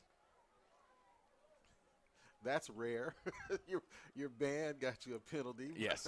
Yeah, well, they had warned them earlier for playing while we had the ball, and apparently their band director didn't keep that going. Coach may make a visit down to the music room on Monday, to have a few words for him. So Wildcats with the football. 1st and 10 from the 49, and there's DJ Daggett up the middle. Picks up 5. On that last play, of course, the penalty resulting in the first down. If you need a car, truck, or SUV, the only place to go is Honda Cars of Aiken right now. 0 down and no car payments until November. Make sure you check out their entire inventory at HondaCarsOfAiken.com. Wildcats are about 2 more first downs, Chris, away from going into victory formation here. 2nd down and 8. The ball at the 47 of Hephzibah. You're exactly right. This is really where the game is going to turn, whether Hephzibah can get a stop or if the Wildcats can extend that possession. Carl Holmes on the left side picks up 5 or 6. This is where I'd like to see James Pride get some carries. He's been the role of blocker. When he's touched it, he's been very effective. He's been extremely effective. I would, after the few runs that I saw from him, he was a great change of pace back. I would have thought we'd have seen a little bit more of that. He's a real similar to Hephzibah's Tully Johnson. Somebody who can take contact and still keep carrying that pile. Not to say that CJ or Daggett have not been effective, but they're speed backs. I think Pride is one who can really just run people over and carry them with them. Absolutely. And that's not to mention we still have Angus Myrick, who's been playing mostly corner. He's capable of coming in and running the football for the Wildcats. Rashard Jones, a senior, getting an opportunity to shine at some point this season, we hope. And several other Wildcats, including Mytel Henry, another senior, 5'8", 160, just part of the backfield of the Wildcats. And Mario Martinez, mostly a blocking back, 5'7", 210. So the Wildcats loaded in the backfield. Both blockers, everybody has their own assignment. Assignment football, so huge in this game. As it's 3rd down for the Wildcats. And they'll mark the line to gain at the 39. The ball rests at the 42. So 3rd and 3. 4th down territory, you would think, for the Wildcats. Or they might just punt it and try to pin them in deep. And it's Holmes going right side. Steps inside. Holmes leans in, and he's got a first down for the Wildcats.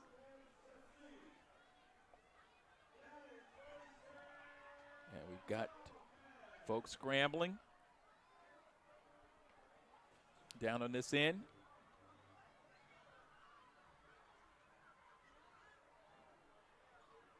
Wildcat cheerleaders making their way in the other direction as well. Some fans going left, some fans going right. Had not heard any activity. And the coaching staff telling the players to stay right where they are. Everybody's good. You've got some of the Hephzibah band members headed off as well, so not quite sure what may have happened on the field, but they'll send both teams to the sideline. They'll bring the Wildcat players onto the field, and same with the Hephzibah players, and they'll try to get through this remaining 2 minutes and 15 seconds, but whatever the incident was, it doesn't seem like it was as tough as the one that we endured back in September of last year when Thompson and Laney faced each other on this field. Marlon and I were in our normal broadcast position, and there were shots fired just down by the gym, but for us, it sounded like they were right here. It sounded like it was an automatic weapon at that time. That was really frightening, and fortunately, no one was injured. Some minor damage to people's homes and some vehicles in the area. And the young men from Thompson were apprehended and brought to justice. So I think this one was a false alarm. People still have some PTSD, I believe. Yeah, the teams are back on the field, but You know, Mac Daddy, you know how we do. We see two of us running, we're gonna follow them Yeah. too. So Yeah, that might have been that situation there. Yeah, I remember myself. They called it Harlem Nights back in the day. We went to 4th of July celebration in Harlem, and all of a sudden you heard a bumping and banging. And speaking of a bumping and banging, DJ Daggett was bumped and banged as he got tossed backwards out near the midfield stripe. A huge loss for the Wildcats. Yeah, that was a costly play for the Wildcats. There's still about 1:30 left on the clock. I think they got it. I think all they have to do is run. I mean, it's 25-second clock, unlike the NFL with 35 seconds. But I think you're still in good shape if you can. If they don't have any, let's see. Yeah, they don't have any timeouts remaining. Oh no, Hephzibah has one remaining. So Hephzibah does have one timeout. So Wildcats will run this next play. And I think the clock should have been running on that when he was tossed in the backfield. It should have been a continuous clock, but the clock didn't start until they marked the ball down, which I don't think was right. So now there's Daggett, right side, trying to stay on his feet. He stood up. Quick whistle stops the play, but the clock will continue to run. Yeah, this one is over. The Wildcats will run one more play, and now they'll call their final timeout. Timeout, right? Okay, so it's 3rd down. So they run this play. They don't have any more timeouts, and then they take a knee, and it's over.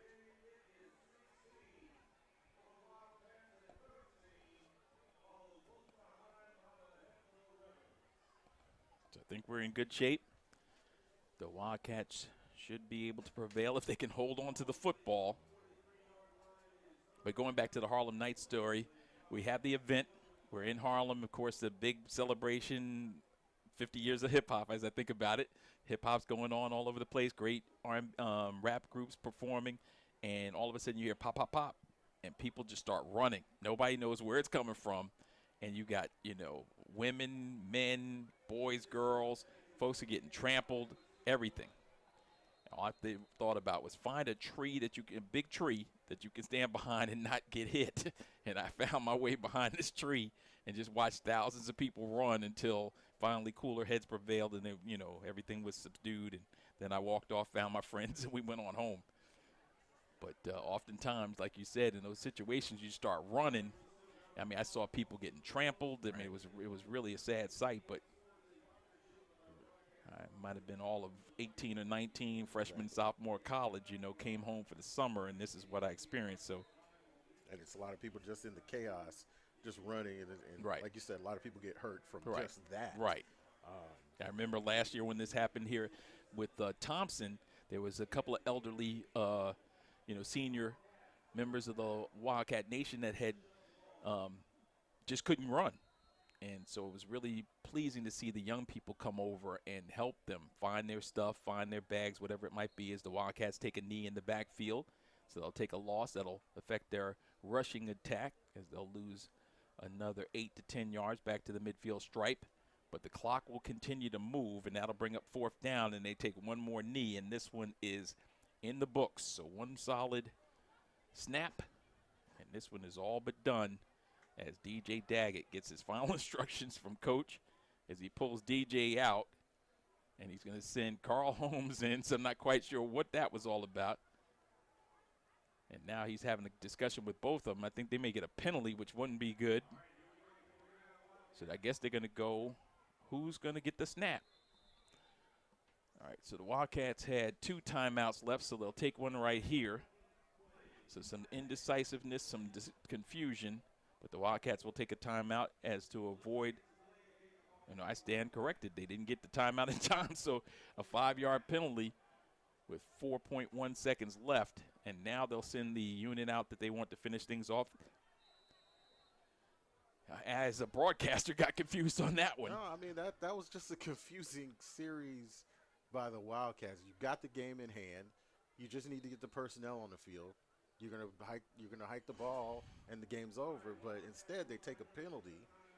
Yeah, I'm not really sure why Coach didn't just leave Daggett out there and take one more knee. If you lose 5 yards, you lose 10 yards. As long as the center gets the ball back to the quarterback, he takes a knee, and this game is over. Yeah, that was strange. Now you've got 4.1 on the clock. The clock is stopped, so you've got to hike the ball now, and anything can happen. Right. Yeah, if you take the timeout, the clock would have still stopped. You know, if you decide to take the timeout, you could take the timeout, but you didn't need the timeout. You talked about the 2 plays. Hey, we counted it out. We've got 1 minute and 25 seconds left. You run a play. You run around as long as you can. Let them stop you. They don't have any timeouts. You run 2 more plays. You could do it under center if you want, or you can take the shotgun snap. Run around and take a knee. Do not fumble the football. Exactly. That's the assignment. Now you've got to hike it. You've backed up more, so Right. you're closer to the Rebels' end zone. And like you said, say a bad snap goes over his head, you're in trouble. Right. Good snap. Just go He'll down. run around. What is he doing? Don't throw. He's going to throw it.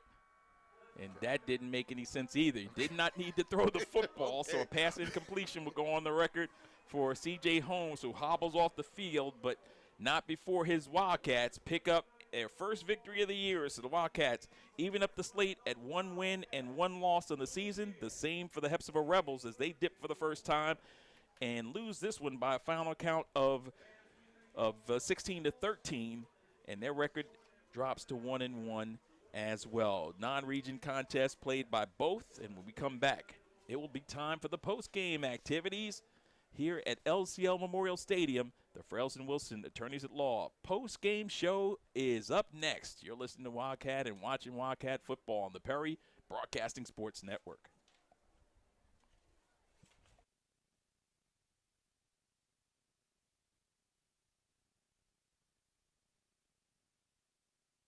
Let alone the wages you've lost and physical anguish and lack of peace of mind you've had to endure. These are just some of the logistical weeds and vines that make up the jungle we call personal injury law, obstacles that we specialize in cutting through. Tough problems need tough lawyers. We clear a sure path between you and the recovery you deserve. Frails and Wilson, let us be your guide. For more information, please contact us at 706-855-6715. Our office is located at 211 Pleasant Home Road, Suite A1, Augusta, Georgia, 30907.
And ladies and gentlemen, welcome to the Wildcat post-game show. It's brought to you by Frails and Wilson, attorneys at law. Tough problems need tough lawyers. Let Frails and Wilson clear your sure path between you and the recovery you deserve. You can call them, and you can call them tonight at 706-855-6715 alongside Chris Martin.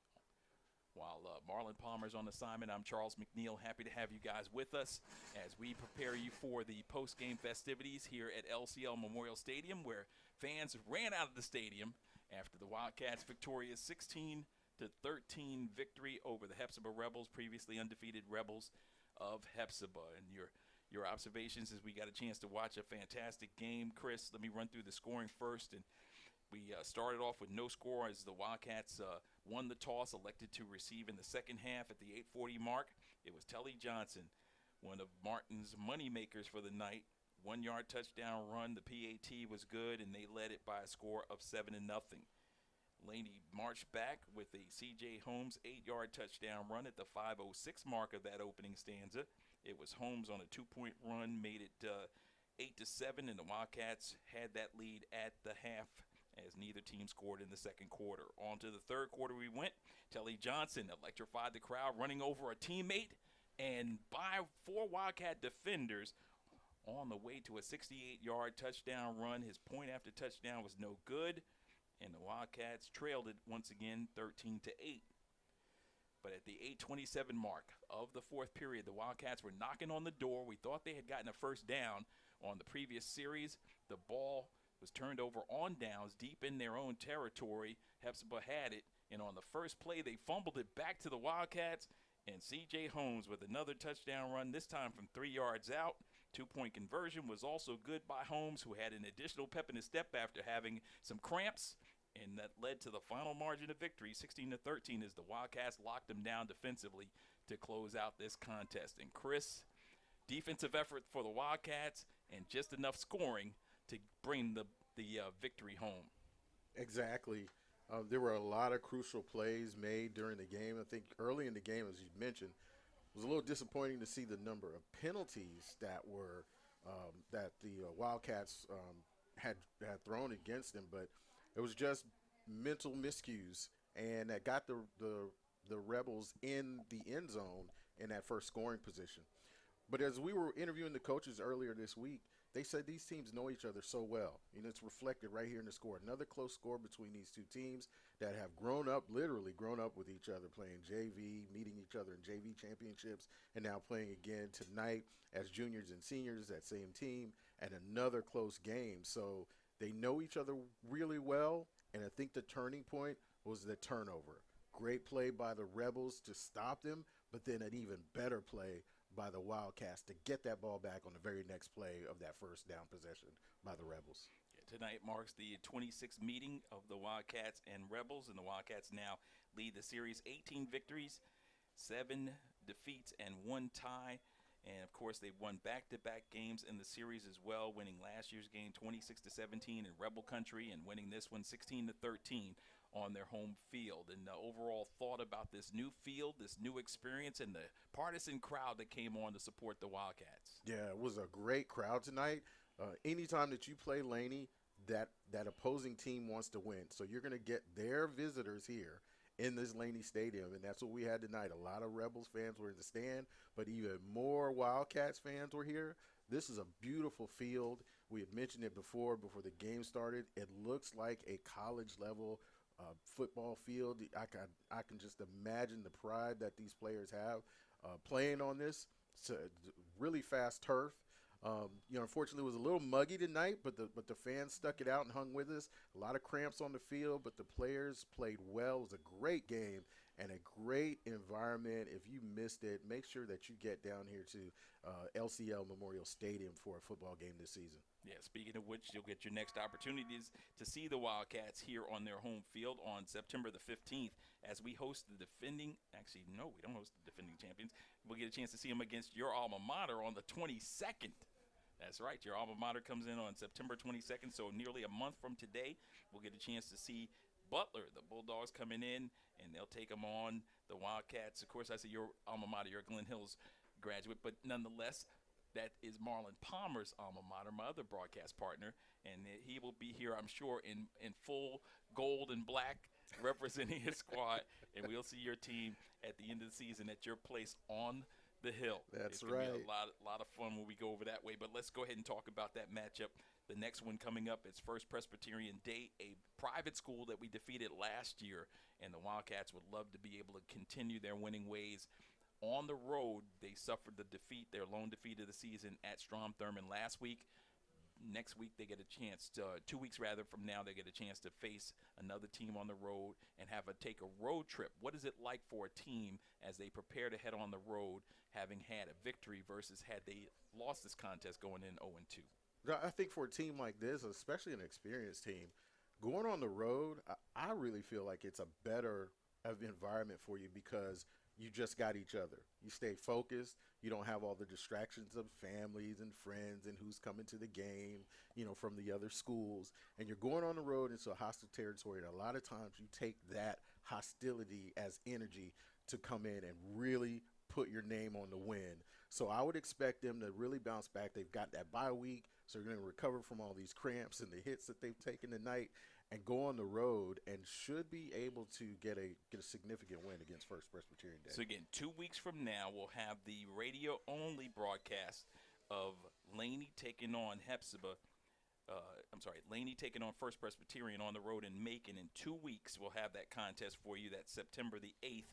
So enjoy your Labor Day weekend, Wildcat Nation, and we'll see you on the radio only on September 8th from Macon. As for Hephzibah, next Friday, September 1st, Labor Day weekend, they're at the Lions Den to face former Laney quarterback and offensive coordinator Chris Thomas and Augusta Christian, the Lions. So they'll play a South Carolina independent school team next time from Augusta in the Augusta Christian Lions taking on the Rebels. Curtis Smith is here. He's got some stats for us, so let's quickly run them down for you, as we're fortunate enough to have these. The Wildcats, 51 rushes in this game for 215 yards compared to 18 carries for 126 yards for the Rebels. So the Wildcats averaging 4.2 yards per carry. On the other side, the Rebels, 7 yards a carry, but they weren't unable to be effective. Obviously, the big run was the 68-yard touchdown run by Telly Johnson. The Wildcat passing game, 4 of 9 for 78 yards. That's 8.7 per reception. And for Hephzibah, they were 0 for 6 passing. And obviously, they didn't have any yards through the air. 61 total plays for the Wildcats, 293 yards. We talked about how they dominated the time of possession. Well, they certainly did so there, 293 compared to 25 plays for 141 yards for the Rebels. Average of 4.8 yards per play for the Wildcats, 5.6 for the Rebels. 2 turnovers for the Rebels, a fumble as well as an interception. And the Wildcats 4 of 15 on third down conversions, 4 of 6 for Hephzibah, 3 of 8 for 4 down conversions, and 2 of 3 for the Rebels. And then 1 sack for the Wildcats for 7 yards and a couple of sacks for the team from Hephzibah. And those are the numbers. Any of those numbers jump out for you? Well, yeah, some of the numbers you were mentioning, that time of possession, and then the rushing yards for the Rebels, although they have a very effective rushing game, you didn't see a lot of rushing yards there, but that's sort of misleading because they moved the ball a lot due to Laney Wildcats penalties, and that got them in the red zone and in the scoring position. But the two things the stat that jumps out and really what turned the game, it was the turnovers. The interception and the fumble recovery, it changed the scope of this game. All right, so let's look at some individuals for the Wildcats as the Danny Daggett show continues. 3 for 3 through the air for 72 yards, and Carl Holmes 1 for 1. We had that one in the first half, and then Holmes 2 carries for 24 yards. Of course, took some plays, make that 2 receptions for Holmes for 24 yards, and Tyquavius Kemp with the 1 big reception for 48 yards, the biggest play for the Wildcats offensively. And then Carl Holmes with 25 carries for nearly 100 yards, had 96 on the day. And it was Danny Daggett, DJ Daggett with combined 18 carries for 93 yards total. James Pride, 7 carries for 31 yards, and 1 carry for Kemp, Tyquavius with 1 carry for 2 yards. Tackles, Wynn had 3, Williamson with 2. Actually, that is Angris Myrick with 2.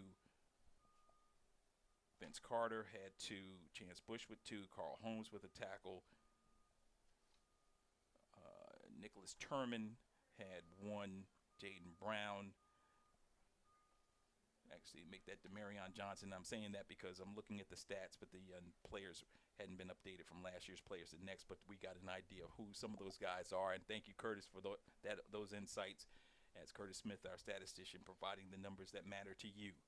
So that kind of gives you an overview of what happened with the broadcasts. We certainly enjoyed the game, as a Wildcat Nation can celebrate a victory. And any final thoughts? Sure. I would, Coach has instilled his playbook.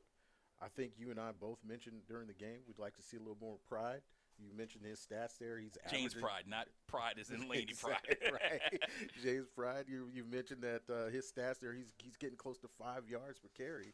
So a lot of that initial contact he's able to run through, and then Jaden Shaw on defense. I mean, those stats didn't show up, actually on paper, but just the momentum change, the plays that he was able to make when he was able to penetrate that line and get into the backfield and stop that potent Hephzibah run game, at crucial moments in the game was really key. Yeah, one thing I was going to tell you, what Curtis Smith does a lot of times, if you look at Huddle tonight, the numbers will change between tonight and next Tuesday or Wednesday when he gets a chance to go back through the film and actually break down every play and make sure he gives each player their opportunity to get their shine. Special thanks goes out to Laney Principal Dr. Middleton, Wildcats Athletic Director Otis Smart, Head Football Coach Ronnie Baker, and the Rebels Head Football Coach Daniel Dorsey. Our producer tonight is Winston O. Stricker, our cameraman Dion, and the hustler back in our network center. We thank all of them for their hard work tonight. So for my broadcast partner, Chris Martin,